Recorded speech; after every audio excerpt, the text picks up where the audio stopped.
এনসিপির নেতারা এখন আর কোনো মামলা থেকেই বাঁচতে পারবো না।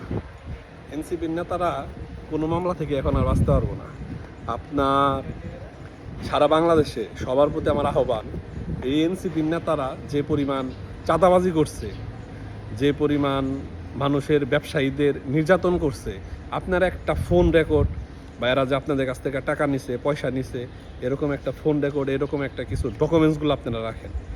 তারপরে ফোনে হুমকি দিছে, থ্রেট দিছে, বা নতুন করে এখন আবার যদি এই যে সমন্বয়ক নামধারী যে নেতারা প্রত্যেক জেলা পর্যায়ে, উপজেলা পর্যায়ে এরা যে ব্যবসায়ীদের কাছ থেকে বা আওয়ামী লীগের নেতাদের কাছ থেকে হুমকি ধামকি দিয়ে যে টাকা পয়সাগুলো এতদিন নিছে, আপনারা এই প্রমাণগুলো রেডি রাখেন। বা নতুন করে যদি এখন আবার কেউ এইগুলা করতে চায়, সেই ডকুমেন্টসগুলো আপনারা রাখেন, বা একটা ভিডিও রাখেন, বা একটা ফোন রেকর্ড রাখেন, একটা স্ক্রিনশট রাখেন, বা আপনাদের মেসেজ দিছে এরকম কোনো প্রমাণ আপনারা রাখেন।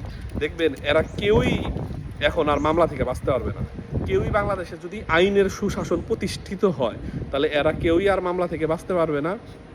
এবং আমার নিজ জেলা টাঙ্গাইলের যারা এই সমন্বয়ক নামধারী বৈষম্য বিরোধী ছাত্র আন্দোলনের যারা আছে 12 উপজেলায়, যাদের কাছ থেকে বিভিন্ন ব্যবসা বাণিজ্য প্রতিষ্ঠান থেকে এরা যে চাঁদাবাজি লুটগুলা করছে, আপনারা এই ডকুমেন্টসগুলো রেডি করেন।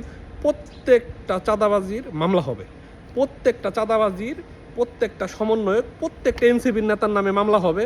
আপনাদের এতটুকু বলতে পারি যে আপনারা এই ডকুমেন্টস প্রমাণগুলো রেডি রাখেন। এই মামলাগুলো হবেই, 2 দিন আগে পরে এই মামলাগুলো হবেই।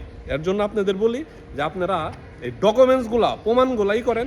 কোনো এনসিপির নেতা, একটা এনসিপির নেতাও এই চাঁদাবাজির মামলা থেকে, এই যে টাকা যে তারা অর্থ যে লুটপাট করছে, কোনো একটা ইয়ে থেকে এরা বাঁচতে পারবে না।